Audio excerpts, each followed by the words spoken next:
And millions of workers will get up to $1,080 in their hip pockets after the Morrison government's signature tax package passed through Parliament.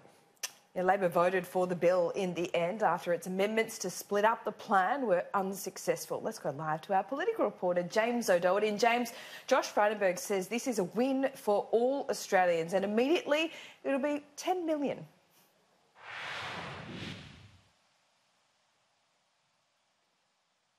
Yes, 10 million of them will receive tax cuts of up to $1,080 for people earning less than $90,000 a year, Laura and Pete.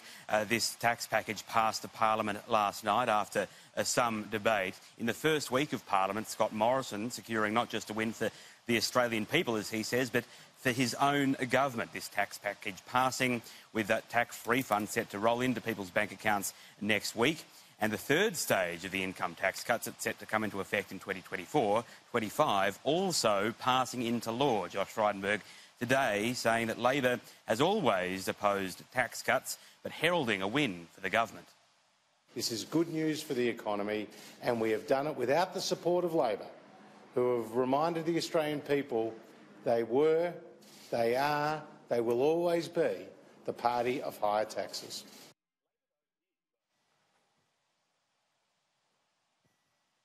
Labor, though, did vote for this bill in the Senate when its amendments to the legislation to try to split the bill up into two parts failed. Anthony Albanese today says that it was never Labor's policy to oppose this whole package. It just wanted to see some changes. Mr Albanese says there are still question marks over that third and final stage of the tax cut plan, which will cost $95 billion. Stage 3 is about $95 billion.